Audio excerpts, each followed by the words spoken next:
Welcome to the Grappling Grappling Rewind Podcast. Welcome to this week on the Grappling Rewind Podcast. In this week's show, we are going to recap Fight to Win 161, and we are going to preview Fight to Win 162. That is the all-women's card for Fight to Win. It's the first time they've run an all-women's card. Also, a little bit of news. As always in the show, I'm your host, Maine, just my co-host, Josh. How you doing, Josh?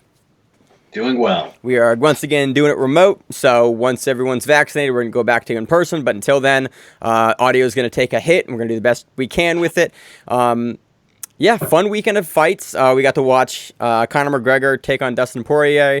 We got to watch Michael Chandler's first foray into the UFC versus Dan Hooker in impressive fashion. But we are here to talk about some jiu-jitsu. But before we get into that, Josh, there's a little bit of jiu-jitsu news going around. Where do you want to start with it? BJ Penn being arrested. I mean, that's former BJJ world champion. BJ Penn got arrested again in Hawaii. May or may not be doing meth, as Josh kind of pointed out earlier.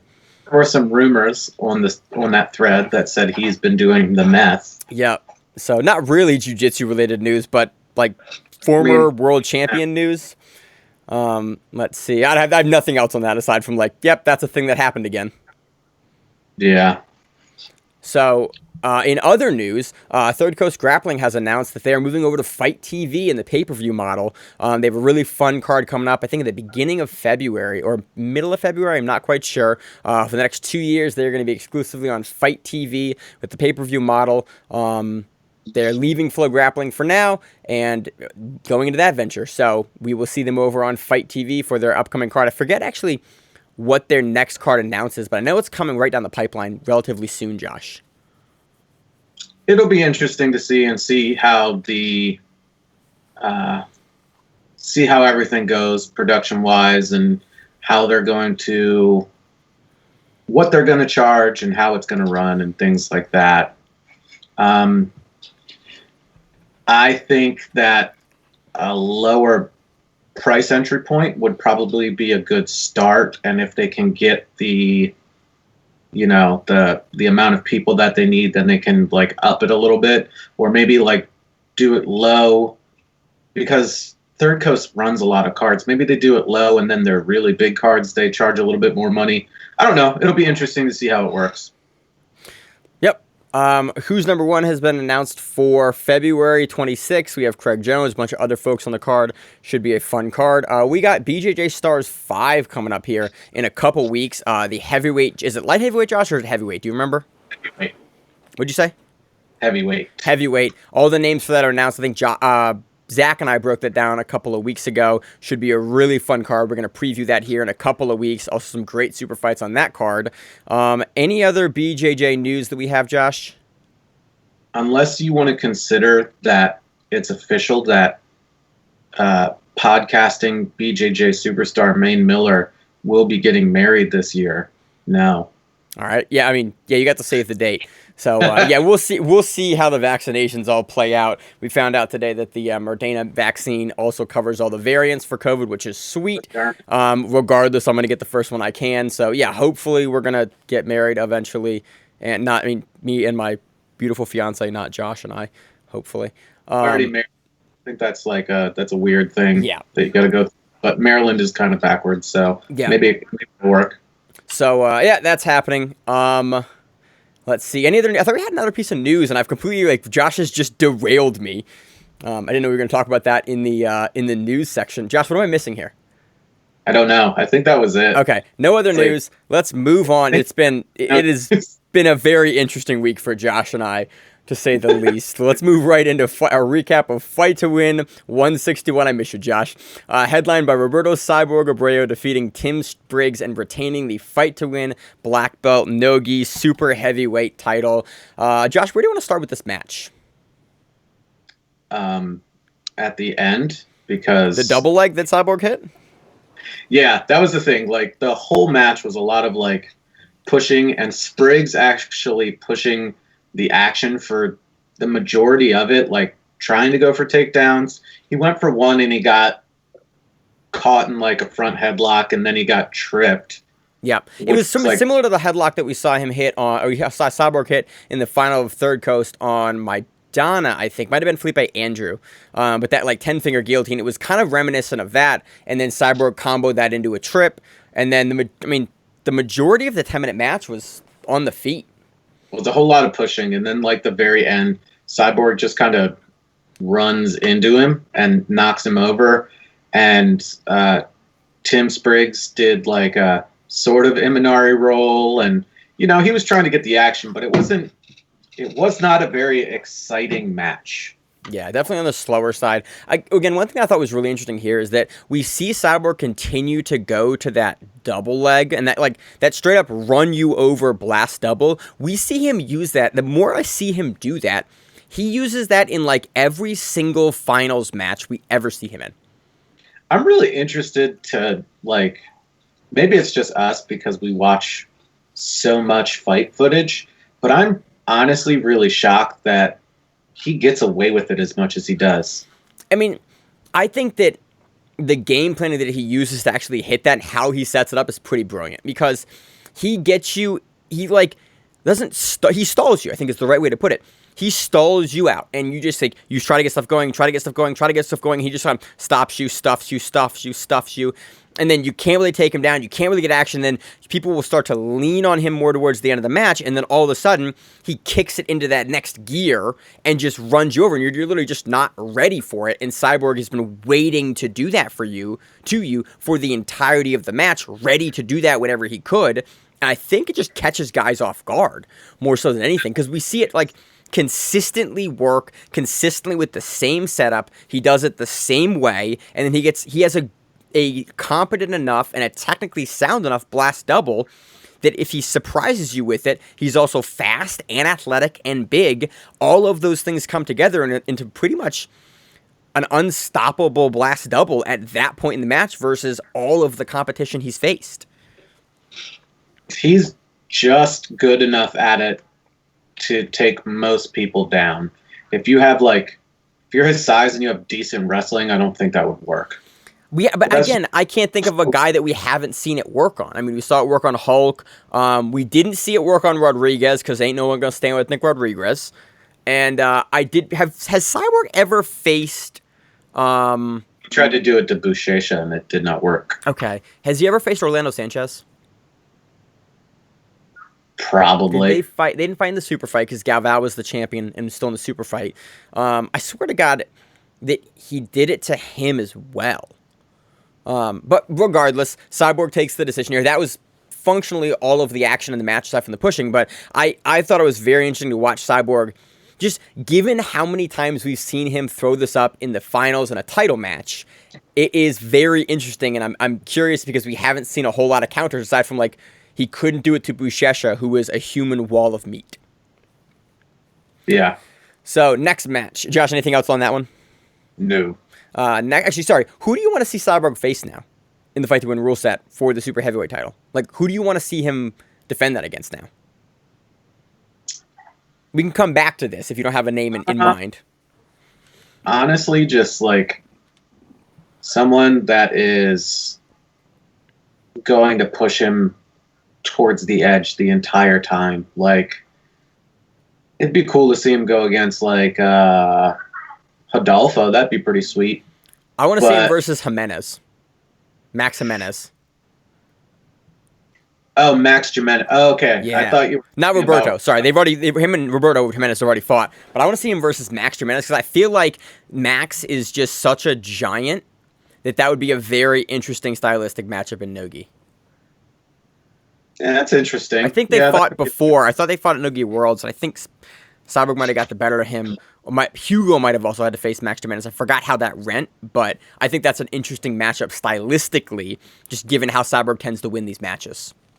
Yeah, I'd like to see him go against Victor Hugo, now that I think about it. Again? Yeah, why the hell not? Yeah, it's like, those matches are good every single time. And I think they're 1-1 recently. So I think Nogi Worlds 2019 would have been the last time I think they fought. They might have fought at Third Coast Grappling Kumite, but regardless, it's a fun match every time. I'm totally down to see it again. That would be good. We've seen Hugo and Jimenez on fight to win, so it's possibly a match to make. What's his? I'm blanking on his name. It'll come to me in like 20 minutes, and I'll text you about it and be like, this guy. But let's keep going. All right, next match we have Diego Oliveira versus Gabriel Souza. Diego takes that via split decision. This is a really fun match, and you should watch it. I'm going to have a hard time sort of talking about what happened because I had an extremely hard time seeing the action because they were both wearing black gis. And I tried to watch it a couple times, and for some reason, like with the weekend that I had and the black on black, I had a really, really difficult time seeing it. It was an extremely technical back and forth match, and then in a split decision for Diego, I think you can easily make an argument for it going either way. This is also like the only gi match I think we're going to cover today. Enjoyed the fuck out of this match. It was great. Lots of underhook guard, lots of like really dynamic teching up and engaging in the legs and turnovers and sweeps. It was overall just a really, really good dynamic match. And I was very happy to have this as the co-main. It was a banger of a match, and I'm gonna watch it again and adjust the saturation on my screen to see if I can get a little more of the lines of the arms and the legs, because it threw me off a little bit watching this. Anything else? It was, there was a lot of same colors and I'd have to deep dive into it a little bit more. Next match, we had Jason Rau taking on JZ Cavalcante and taking that via split decision for the Fight to Win Masters Black Belt Middleweight title. I was kind of surprised this was a split. Given like the way that Rau engaged consistently, and I see how you could sort of see it for a split, but overall, for me, this looked like Rau primarily on the defensive, and Cavalcante, although he had some really good like counters and defenses to the leg locks, he was not throwing up as much of his own leg locks as Rau was. Like, Rau was clearly initiating the position. There's some beautiful butterfly guard work from Rau at two different places in the match, where Rau inverts, goes from butterfly guard to outside single leg X, knocks Cavalcante over. He's hooking at the other leg as he does it to almost go to an X guard from the single leg X, lifts him over, enters into the legs, gets to like a leg weave, not a leg weave, outside leg triangle, and then goes for the heel hook. Cavalcante does a great job pressing on the knee and pressing on the calf. Like, it's really intricate work, but the majority, especially at the beginning of the match, I thought, was primarily Rau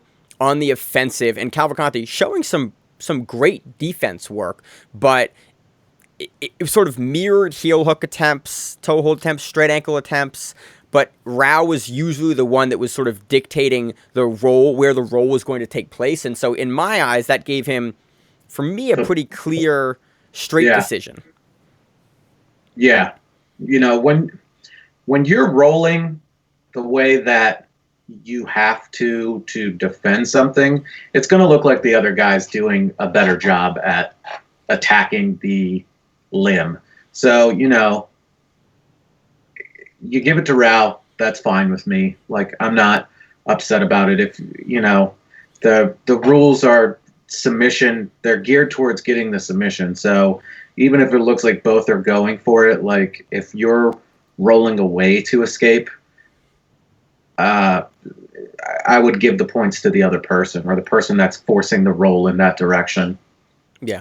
Fun match, honestly. The beginning, I mean, the first sequence that Jason gets under JZ there was really sort of my favorite moment of the match, just because it was a great combo from a butterfly guard when someone's standing to an outside single leg X position, and then underneath, almost like you're going to go for like a waiter sweep variation, but Rau grabs the far leg of Cavalcante with his hand and then transitions and knocks them down as he's threading his leg over, kind of like Craig Jones style, after Craig Jones does that inversion and throws his legs up when he's still on his back. Very, very nice sequence, and something definitely to like learn from and take away from, and I enjoyed it. Any other kind of pieces on the match you want to go through in technical bits? Nah. All right, next match we have Cole Franson taking on and defeating Hugo Marques. Oh, sorry, it's Witten weird. That round, Hugo Marques defeated Cole Franson via split decision.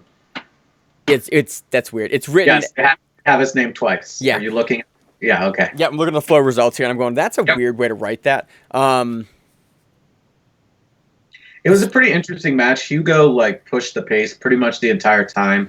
Franson had no problem with engaging, trying to be up, going down, inverting. It was just Marques was, you know, I guess you would say like more offensive or just like coming forward. And I think honestly, what won this for me was the takedowns. You know, there was really just repeatedly Cole would go and like there was one sequence that was particularly really impressive for me. There's one where Cole goes for kind of a takedown, and then Hugo lands on top in the front headlock and ends up in the guard of Franson. And Franson is more of a guard player to begin with, so that's sort of where he wants to be. But the other one was Cole initiating like almost a pull, and Hugo comboing it with almost a foot sweep or it's Cole Franson initiating a double leg, does the step through. And then Hugo's able to counter it and get on the outside of like a really nice stepped in double leg.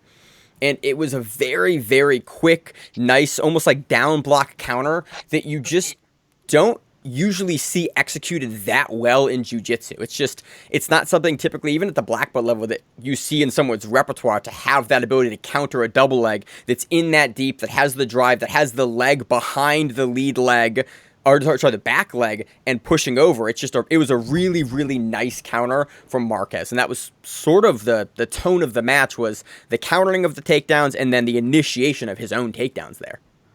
Yeah.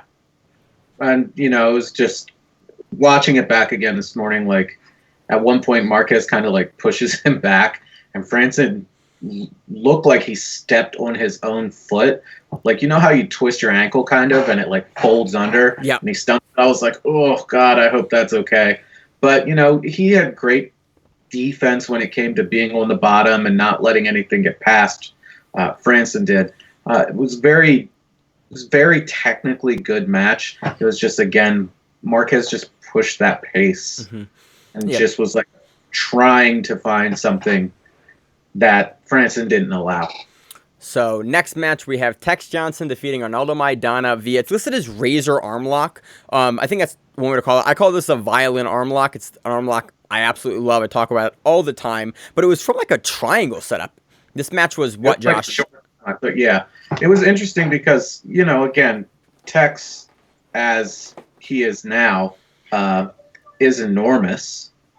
I remember when, probably like a year after Unity opened, we had stopped in, and it was the summer, so they were only doing no-gi training, and we went in during pro training, and he was there, and everybody would get in the shower and then come back out and keep training. And he was definitely smaller at that point. Yeah, he's gotten bigger. Yeah, he's just a monstrous human being. And the fact that he was like, I'm going to go to guard, and then he just slowly started pulling the arm across and working his legs up, like super basic kind of stuff. And then got into that sort of like diamond or teepee position and just started hooking it for that really short, like inverted armbar from the guard, and then just like stretched it and pulled it, and that was it. Like, it's literally a 3-minute video, and 1.5 minutes of that video is them walking in. And then the rest is just quickly done. Yeah, it's a very short video. It's, again, really cool technique. I love this particular teepee triangle setup, and I love because the reaction initially is to pull yourself back into it, because you're not in a triangle, but you're getting there with your lower arm. So reaction is with your free arm to cup the head and pull your body and shoulders in. And Tex is able to essentially keep Maidana from recovering his own arm by trapping the wrist behind his neck and then double overhooking on that arm and pulling it down. It's a really nice arm lock that we're seeing more and more in jiu-jitsu. I think Gordon Ryan does this a lot. We see Gary Tonin use this a lot. Like, what was that? The arm crunch position where they're just like, they bring it over, and it is great for like, especially like butterfly guard and stuff like that, where the person is attacking and you attack that, and they can't just like sit there because you'll submit them. So they naturally have to try to adjust, and that leads to the quick kick over and coming up on top. But I love this here because Tex is in the teepee, essentially Arnaldo is sort of stuck between a rock and a hard place, because Tex can keep him at the range he needs with that leg, with the calf over top of Arnaldo's opposite shoulder. He can keep him postured. Like, this is a technique that I love to see, because I use this a lot. This is one of the primary things that I'm using if I'm trying to attack from the guard, or especially from a butterfly guard, because that's primarily what I play. So it's really cool for me to see it working against a guy like Maidana. You know, it's just a really... What? You said you using it, and I was like, does he use it? And then I was like, oh yeah, last time I rolled with him, like I walked right into his butterfly guard, and you tried to rip my arm off. Yeah. It's like one of three things I'm good at. So that's what I love. I love the validation of seeing like anything I'm like even halfway decent at used at a black belt level against a really good competitive black belt with another competitive. It's just a cool validating thing. So I liked this match a lot because this is like my favorite technique from guard. So you really like meathead moves. Oh yeah. Yeah, Josh. I love meathead shit. Like guillotines. Yep. This like arm crunch position. Yep. Knee bars. Yep. Yeah. They're like meathead moves. Yeah, but I'm like a 145-pound meathead, which doesn't work out in your favor a whole lot, Josh. Hence the broken back. So, man, you need to grow like 6 more inches and gain like 100 pounds. It would be great, Josh, but quarantine has not done me any favors, and I'm still 145. So I got nothing else on that match. You got anything? No. All right. Hey, do you have something playing in the background? I have a wife talking in the room behind me. They do that. All right, next match. We got James Brasco defeating Marcelo Melo via decision. We have Josh, stop me wherever you want to stop here. Just go with it. We have Rafael Diaz defeating Roberto Rello via split decision. We have George Santiago defeating Fred Marcano via decision. We have David Clay defeating Marcelo Hertza Tunez via decision. We have Pedro Ramos defeating Thomas Cusera via decision. We have Chad Kodiak Fields defeating Tyler King. He retains the fight to win Nogi Masters black belt super heavyweight title. Gets it done with a takedown and good top pressure. They reset, and it's really just once they get to the mat, it is just Chad Kodiak Fields trying to pass and get around. He throws up a really nice guillotine at one point that Tyler defends, and for the most part, that's the match. Which again, a match that looked very, very similar to the main event match, where you just saw Chad putting forward more pressure and then actively on top, throwing up that one good guillotine attempt, and that was pretty much the match. Next match, we had Mateo Londo defeating Drew Phoenix via armbar. We had, I can never say this guy's name, Josh. Siraj Budram? Yes, defeating Anthony Burchak via guillotine. We had Hasim Rida defeating Brendan Allen via decision. Dude, let us talk about Hasim Rida's pendulum sweep game. My guy is slick as fuck. Dude, there's 2 times in this match. Fighting from the guard. The one time where he comes up off of that pendulum from the failed armbar and then just fucking teleports behind Brendan. Just is he's behind him, and now he's on the back. And at one point, I thought the match was over in 2 minutes. Dude, the rear naked choke was in, and then Brendan's just not today. I'm not going out like this. And then just peeled his hands off, and I was like, all right, Brendan Allen's a gangster, because that was a locked-in rear naked choke from somebody as lanky as Hasim Rida. Props to him, but yeah, that initial passing, or the initial sweep to pass to back take, fucking slick. But this is why we've been hot on Hasim Rida for, a year and a half now? Almost 2 years now? Is because, maybe longer, this is at least since he was early brown belt in Korea. I mean, 2019, maybe 2018. Yeah. Because he can do real cool stuff like this. If you watch his run, I think was it the Atlanta Open, Josh? Recently, I think Flo has a big thing up on him in the Atlanta Open with him moving here and training with David Garmo. He's at Garmo's place now, and Garmo was also on the card here.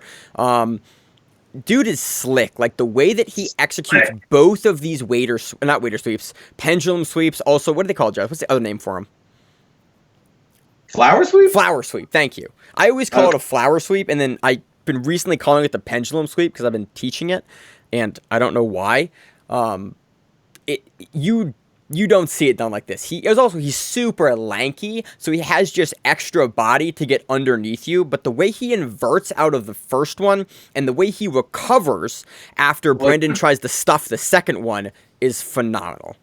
Well, he went for it, inverted and went for a leg, missed it, came up with the sweep, and then again, just like fucking moonwalked behind him. It was great. I mean, then he goes into the knee bar off of the flower sweep, which is something I love to do, and he doesn't gonna get it. He realizes he's not gonna get it, and just uses it to push his hips back and stand up off of it, completely like ignoring the leg that he had. He's like, okay, I'm not gonna get this. I don't like my positioning here. Let me fail this into a dominant top position and get past. It was just beautiful work, like.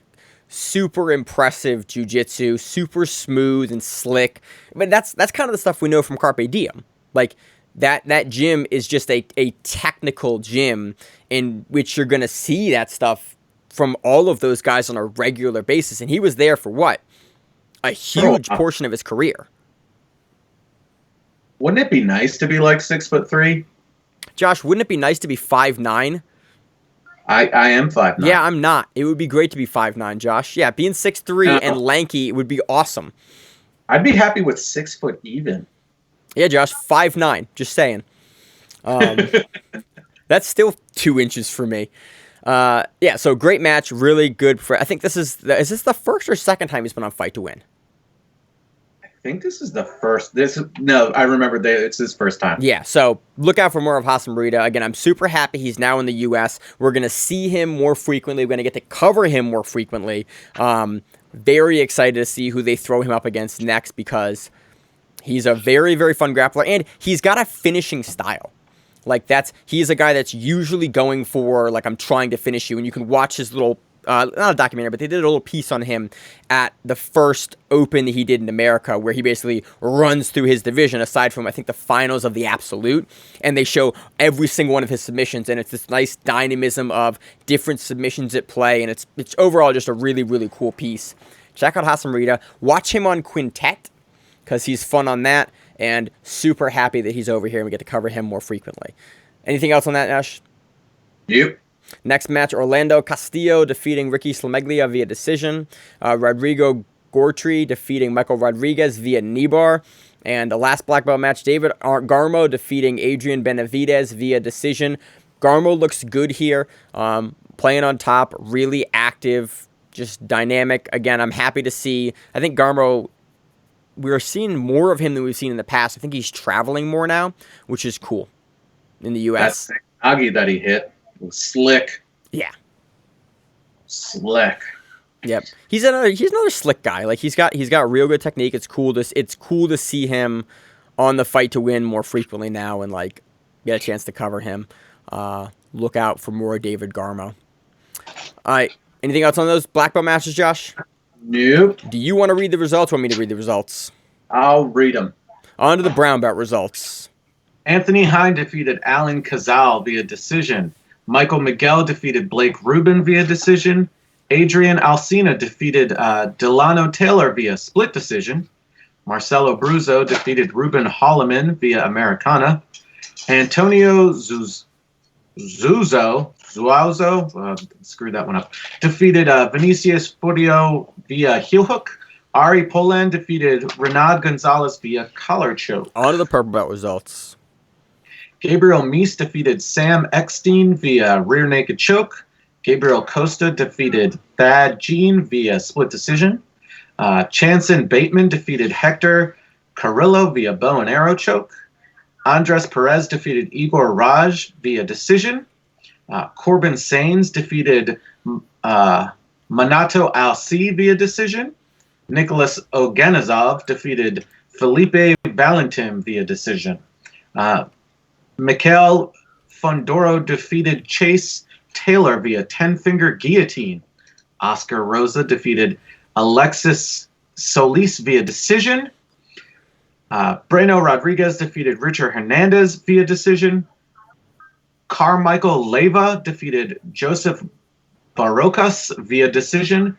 And Enia Lapa defeated Miguel Terrell via split decision. On to the blue belt kids and teen results. Josh, let's start off with the final one there. A little bit of controversy in this match. We had Achilles Rocha defeating Michael Sains via split decision to become the teens Fight to Win champion. Achilles Rocha is Wagner Rocha's son.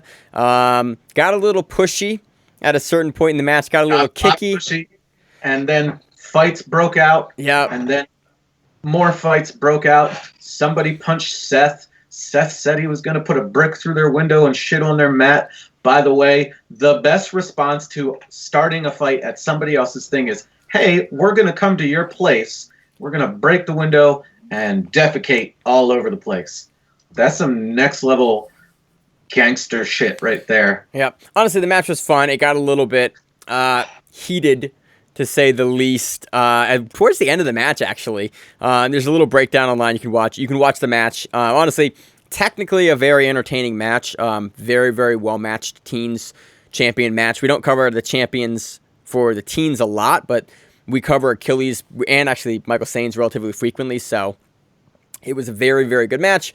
I wish that it had not gone to where it went, but technically it was a very interesting match.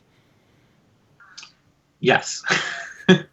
Okay, so Jonathan Silva defeated Ruben Manzur via decision. Juan Ramirez defeated Pedro Freitas via decision. Darren Anguano defeated Zach Carroll via decision. Andy Rodriguez defeated Joshua Solano via decision.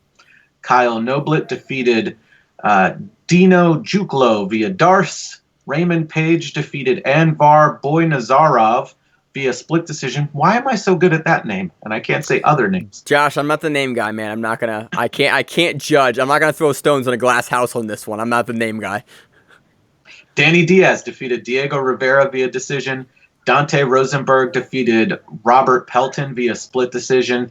Anthony Odell defeated Logan Mayberry via armbar. Sammy Junko defeated Ty Odell via decision. Keegan Messina defeated Carlos Sainz via decision. Tristan Sainz defeated Joseph Bridges via split decision. Ethan Tran defeated George Fernandez via mounted triangle. Jonathan Diaz defeated Matthew Paget via armbar. And as mentioned before, Achille Hosha defeated Michael Sainz via split decision and became the Fight to Win teen champion. So that does it for our recap of Fight to Win 161. On to the preview of Fight to Win 162. This is the first all-female Fight to Win card, and it is fucking stacked, Josh. Let's start it off. This one is headlined by Ana Carolina Vieira, Baby Vieira, taking on Rafaela Guedes. We just saw Guedes defeat Elizabeth Clay in a very, very nice performance. Really kind of shut down Clay's game very well, prevented Clay from going underneath and inverting it to the knee bar. Just really had great passing on display, good activity on top. Overall, great performance. Big step up in competition for Rafaela Guedes. I think she won Pans when she's been looking really good. Recently promoted black belt in 2020. So starting the new year off super strong, taking on Ana Carolina Vieira. Josh, what do you think about this match? I need to know if it's in the gi or not. That'll dictate the decision. Yeah. For some reason, I think it's no gi. Well, I think in the gi, Ana Carolina takes it. And I think it's a toss-up. No gi. It'll be interesting. It's a pick-em. Like, if you look at the odds of it, like, they're both, Vieira's minus 135 and Guedes is minus 105. Super close odds. Literally almost a pick-em. Yeah. It'll be a really interesting match. They both like to push the pace. They're both very explosive. It'll be a good match. I'm blanking, Josh. I know Guedes is Atos. Ana Carolina Vieira is. It's gonna kill me. I know what team. I'm looking at the pack patch, and I just can't. I'm assuming she's GF team, even though Okay. I mean, Rodolfo's GF team. Yes, but Rodolfo's at ATT training, right? Which is offshoot of Carlson Gracie. So I don't know who they claim, and then I think she's GF team. Her wife is Alliance technically. Oh yeah, forgot about that. So it'll be interesting. Her partner, I should say. I think wife is the right term. I thought they're married.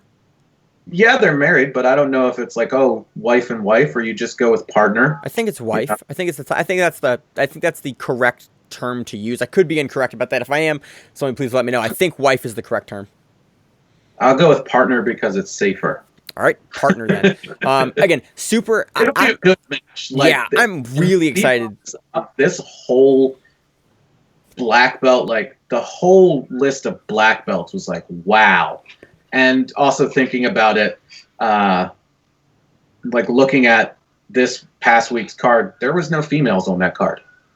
So they definitely saved them up.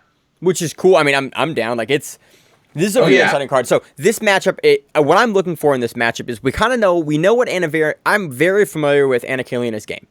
I'm getting familiar with Rafaela Guedes' game, but with her recent performances and us getting to cover her more, like I am very curious to see tactically how she's going to deal with Ana Carolina Vieira, because that's the thing that's impressed me most about Guedes is how tactical she's been and like where she will put the pace, what decisions she will make in the scramble and in the fight overall as like a matchup.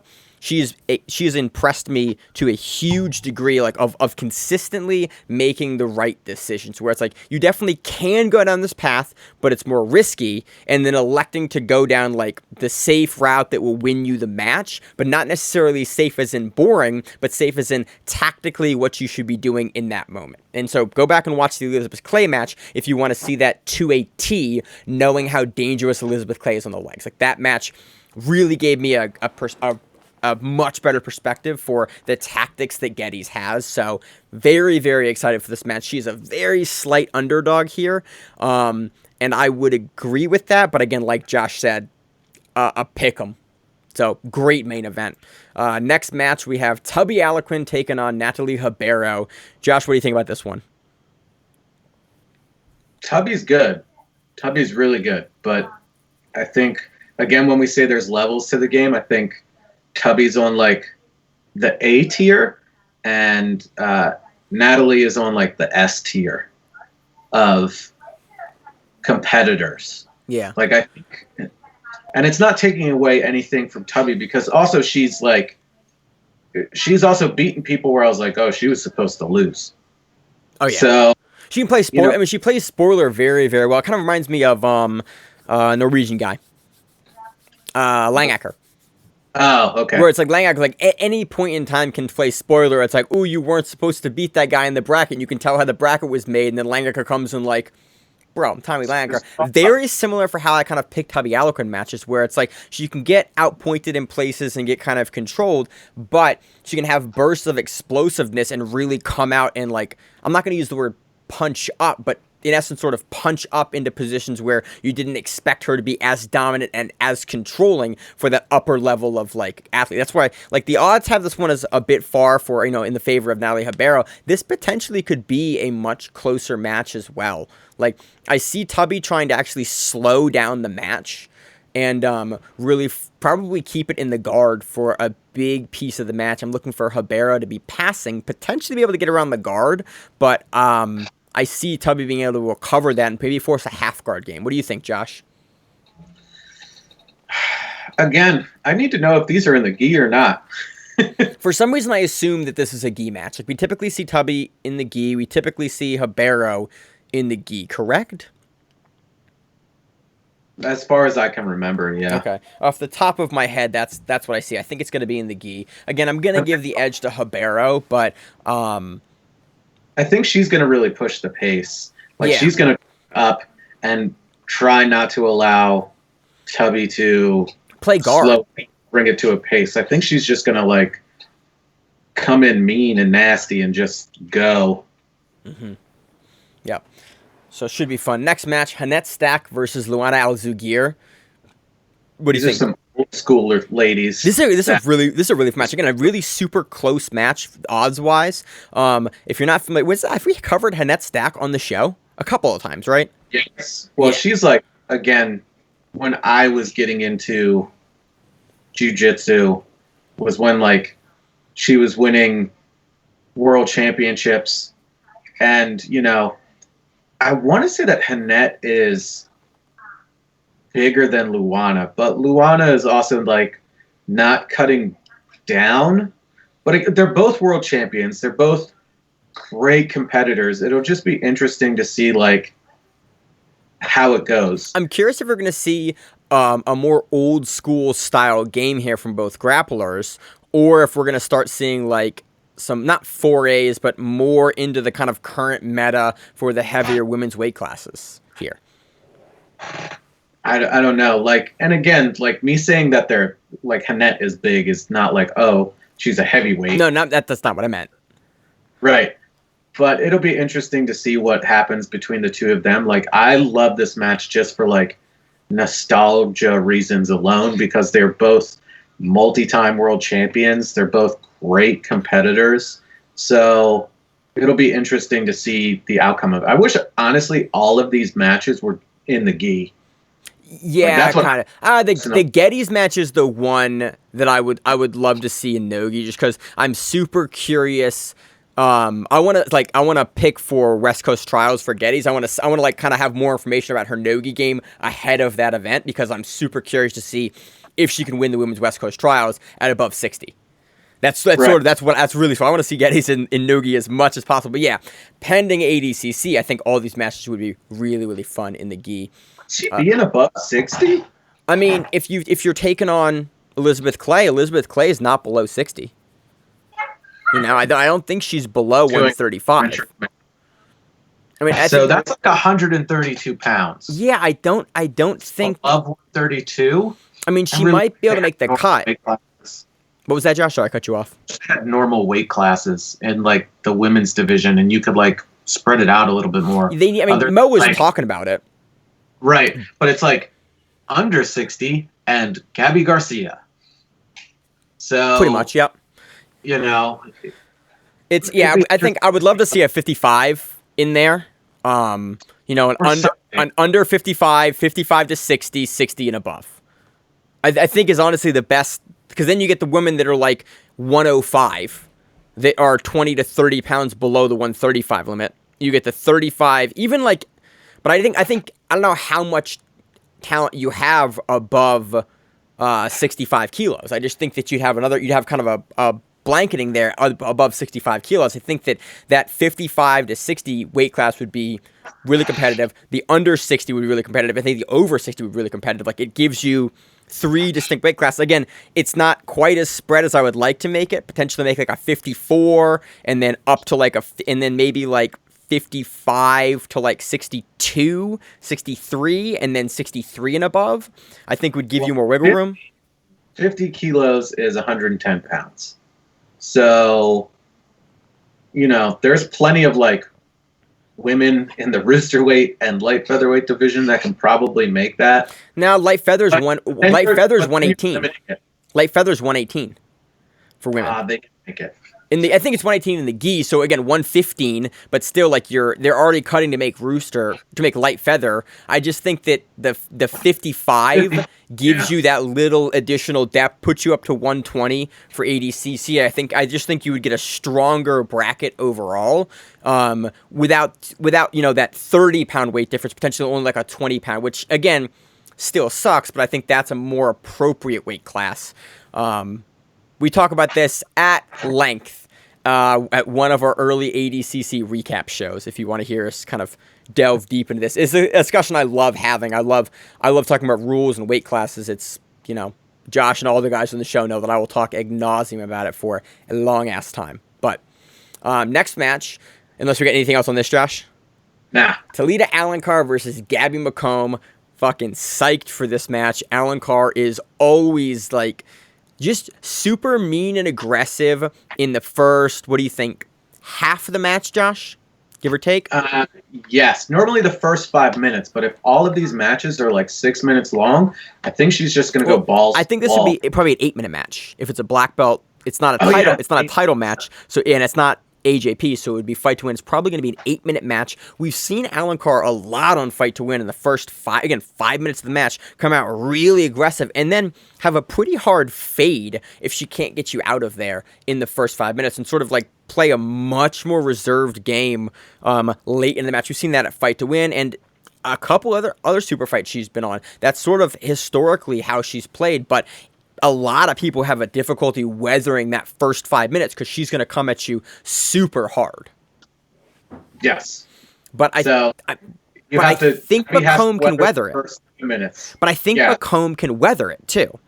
But you also have to hope that I don't remember the last time seeing Talita. It's been a couple of months, I want to say. I would agree. Maybe she's been working on her cardio. Maybe. Again, very, very, again, Alencar's got the edge here, but Mc Comb has been, I think we've seen consistent improvement from Mc Comb. And she has a really dynamic guard game.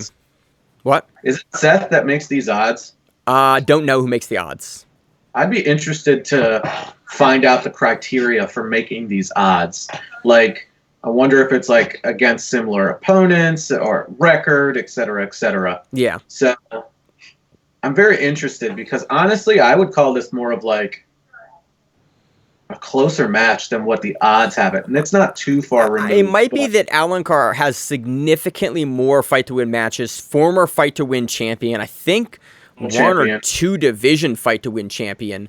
And I think Mc Comb is a newer black belt, correct? Or am I wrong about that? I can't remember right now. We see her on the podium at everything nowadays, but I don't think we have not seen her, especially on fight to win, nearly as much. I still would give the edge to Alencar here just because of, like, she typically does well in the fight to win format because she comes out so hot and aggressive in the first couple minutes of the match, and a lot of times she can build up an advantage or, like, she can build up activity and aggressiveness on the judges' scorecard that make it very, very difficult to sort of take that away from her. She's also notoriously hard to submit. So we could see, again, great guard game from Gabby that could really slow Alencar down and take advantage of that late in the match, get on top and do work. But just the way Alencar plays, typically she's going to come out aggressive enough to mitigate a lot of that. So it will be interesting. Josh, you finding what you're looking for?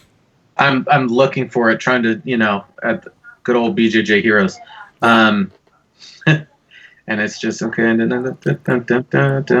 the women's stuff in BJJ Heroes typically doesn't have match results, which for me, when I look this stuff up, is kind of frustrating because there's some really great like rivalries that are just really hard to keep in my head. She's entering like her third year at black belt, actually. Okay, so I'm an idiot then. I put in 2018. Okay, so I'm an idiot. So that's why, yeah, we've seen her on podiums for a while now then at black. Okay. Yes. Next match. Anything else on that match, Josh? Nope. Maggie Grandati versus Erin Hurl. Fun match. The last time we saw Erin was at the Submission Underground women's title fight versus Amanda Lowen. Last time we saw Maggie, when was the last time we saw Maggie? It was probably Pans or Third Coast. Something. I feel like Maggie is bigger than Erin. Yeah, but not quite as. I mean, they're both women are, I think, a bit taller than me. Actually, last time. Well, the problem is, last time I interviewed Grandati, it was at Kasai, and she was in heels, so she was like, I was probably shoulder height almost to her at that time. And when I talked to Erin, it was on the mat, and it was flat-footed. So I'm gonna have an unclear representation of height there because different areas when I spoke to them last. Grandati's looked good. Grandati's looked hard to beat. She's had a little bit of struggle here and there against like the top level black belt competition, but we've seen her more frequently than Hurl. And I know Hurl has been more focused on MMA, and Grandati's been just focused on like cardio, conditioning, and jiu-jitsu. Yes. So I think it's a safer pick to go with Grandati. Again, it's not like a huge difference in the betting odds. And I think Erin is like a super tough competitor and everything like that.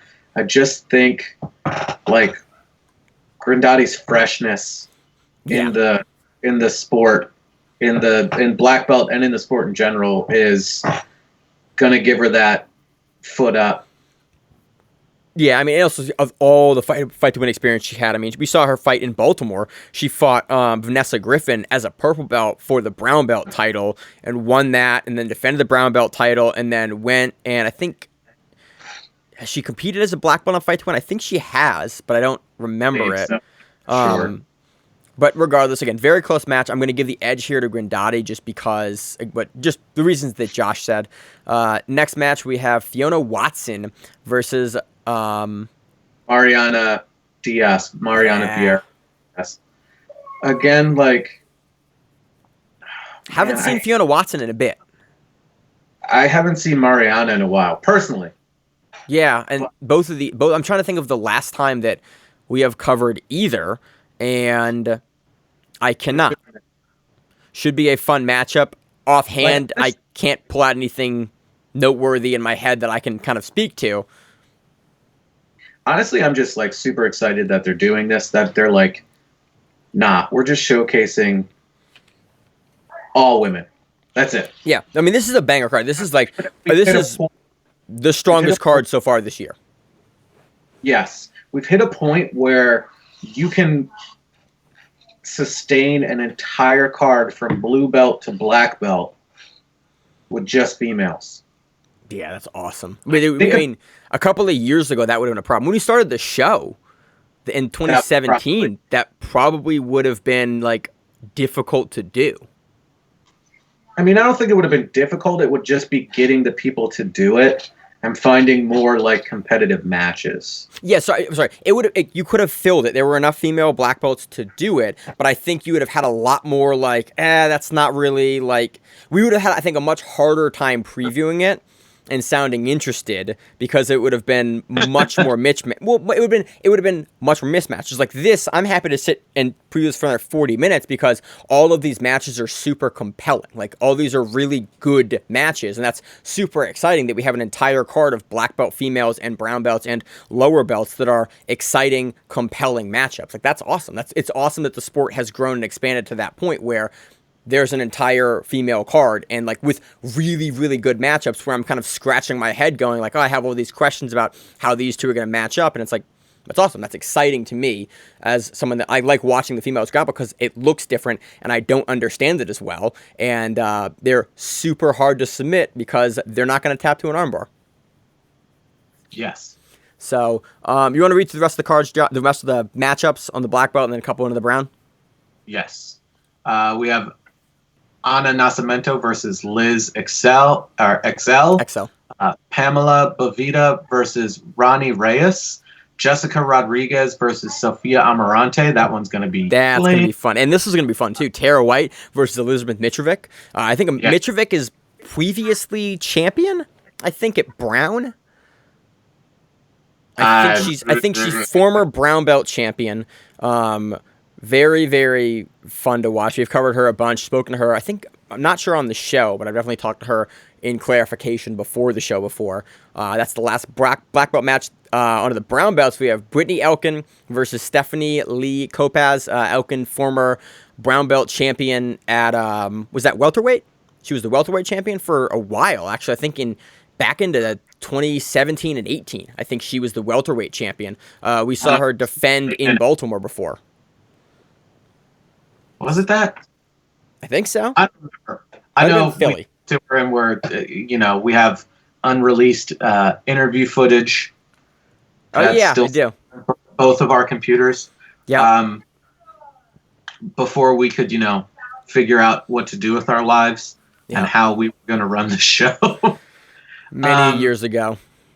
Yes. So it should be fun. Also on the brown belts, we have Mo Black, we have Joy Pendle, we have Catherine Hastings, a bunch of other brown belts that we see, pretty frequently on either majors or on other Fight to Wins we cover. Purple belts, we have Jasmine Rocha, and not sure who else I recognize there, but should be an outstanding card. Looking forward to watching this one live. It's gonna be dope. I'm gonna say it right now. It's gonna be a dope card. Josh, any kind of closing thoughts on the card? Any other stuff you're seeing? Do you see who was in blue belt? Who was in blue belt? Go close to the bottom. Okay, I'm looking. Look for the Sarah name. Is that who I think it is? It might be.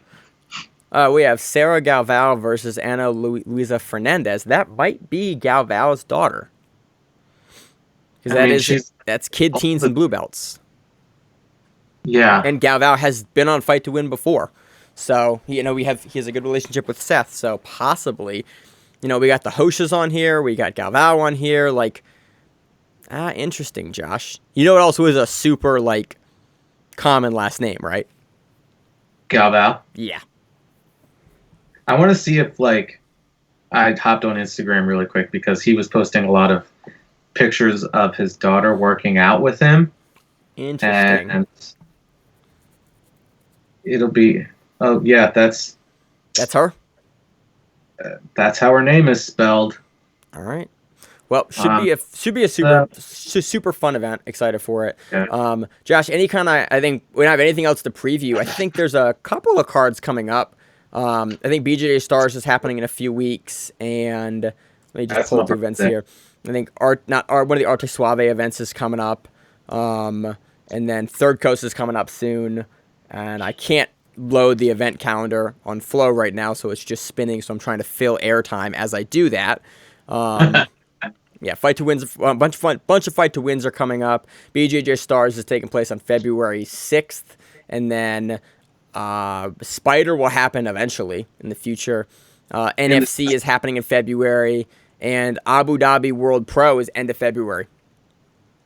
It's good to see that come back. Does it say where it is? I assume it's in Abu Dhabi. It's World Pro. UAE JJF. Yeah, at the Jiu-Jitsu Arena in Abu Dhabi. Where they just had the fights. Yep. Where they just had the fights for UFC. Not the UFC fights, but they had fights in that arena. Yeah. Yeah, so, that's about it. So it should be fun. Any fun plans for the week, Josh, or just do what you always do? Gonna get off of this Skype call and build a power rack and make some pho. I got a new trap bar that I got made, so it was free. Just trying to really get down and come out of this this full quarantine thing less fat than as to when. Well, no, not less fat than when I went in. When I went in, I was pretty less fat, but less fat than I am now. That's good. Goal setting, Josh. It's important. It's as much as I hate it, it actually is super important to like set goals. And as I've gotten older and like become an adult, I've realized that having goals, I hate writing them down, but it's like a super important thing to actually like write them down and look at them frequently. So do that if you need a resolution or something. Josh's get less fat. Mine is actually like take my PT seriously and like not be a cripple. Not be a cripple would be great. They've been putting electrodes in my back and shocking it, and it makes the pain go away, which is magic and neat. Do you have like are they putting needles in it or? Yeah. Oh man, I was about to say you can just do that at home all the time, but no, they're stabbing needles. They're stabbing me in the back, and she's like, "Okay, if that hurts too bad, I'm not gonna do it." I'm like, "We can do it." She's like, "No, it shouldn't hurt that much." I'm like, "Okay, whatever we gotta do, I'm down." But yeah, just do it. That's hurting my spine. So that's neat. Doing that recently, and that's just taking my PT seriously and getting back into shape, looking up vaccine stuff and research and vaccine information so I can be as well educated as I can, because I am the go-to for a lot of my peer group goes like, "Hey, what does this mean?" I'm like, "This is what this means." Okay, thanks, Immunology Maine.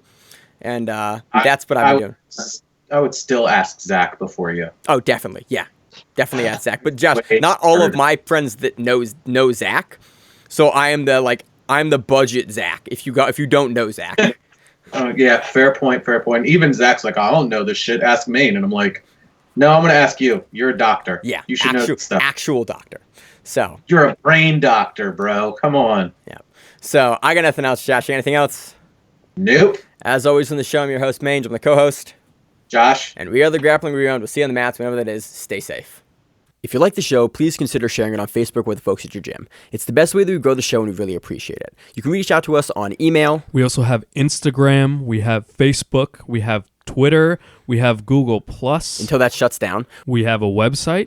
If you have an event you would like to have us cover, please let us know. If you have a name, like most people do, and you'd like to have us stop butchering it, let us know. Reach out to us. The show is also available on YouTube, Spotify, in addition to iTunes and every other podcast service. We very much appreciate your time, and thank you.